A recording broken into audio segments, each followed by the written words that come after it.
I'm a son, a brother, I'm an uncle, a father, a husband. I'm Christopher Dunn, and I come from the inner city of St. Louis. And for the past 34 years, I've been incarcerated for a crime which I didn't commit. I could sit here all day and describe my character or my personality, but it's best that other people tell you exactly who I am. Despite the limitations we've always had, Chris is an amazing husband. He's an amazing father, uncle, son, brother. He has the most incredible heart of anyone I've ever met. Just a beautiful heart. And that's notable in a person who's been through as much as he has.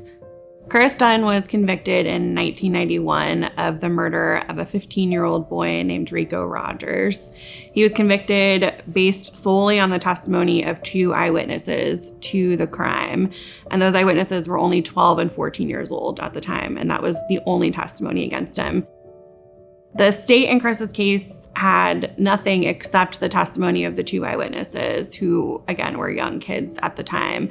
There was no ballistics evidence, no physical evidence, no real motive evidence presented at trial. It was a very quick trial. Chris's lawyer did not give an opening statement. She did not call any witnesses, and that was it. The trial was over in less than 2 days. The police essentially interrogated a 12-year-old and a 14-year-old without their parents. They arrest Chris not long after the shooting. There's nothing that connects them to it, and they're hot on his heels. And there were potential, even in their own investigations, other suspects that they should have been looking at. They didn't look at anybody else. Ultimately, what happened is that over the last 30 years, the 2 eyewitnesses to the crime have recanted their testimony and have talked in those recantations about how dark it was that night, the fact that they were running away from the scene and running for their lives, and that they just did not have the opportunity to view the person who committed this crime, and that their testimony against Chris was false. After Chris was convicted in 1991, he immediately started doing whatever he could to prove that he was innocent. There were lots of appeals and pro se motions over the years where Chris attempted to present evidence of his innocence. But unfortunately, because the law makes it so difficult after a conviction is final to have a successful appeal, Chris did not prevail in any of those appeals. And so it took from his conviction in 1991 until 2018, where there was an evidentiary hearing about Chris's case. Judge Hickel of the Texas County Circuit Court issued an opinion stating that he looked at the recantations of the eyewitnesses and the other evidence of Chris's innocence, and that if a jury looked at this case today, it would be likely that they would find Chris not guilty because of the evidence that was presented at that hearing. Unfortunately, Judge Hickel couldn't do anything else beyond that because Missouri law restricted him from acting.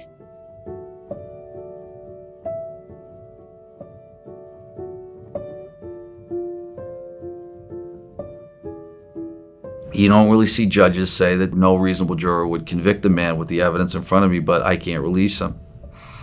All right, that means you're innocent. I've also never seen a man get life plus 90 years in a transcript from opening to closing, 90 pages. I felt deflated. The air just went out of me. Every day that I live in prison for a crime that I did not commit is unjust. Every day that I sit here, I'm still dying slowly. I'm still on death row. I may not have been sentenced to death, but I've been sentenced to die in prison. I'm still dying.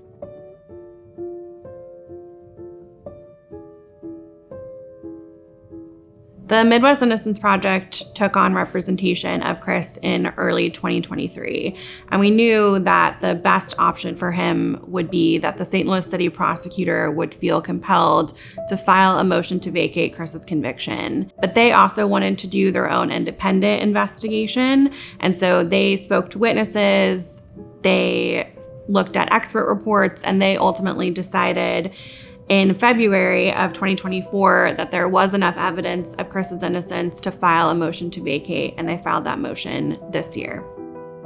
all my energies toward this, because I mean, it's everything. It's everything.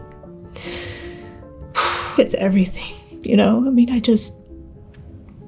I feel for him so much, and I know that I've been on this journey with him, but really, I haven't been in his shoes.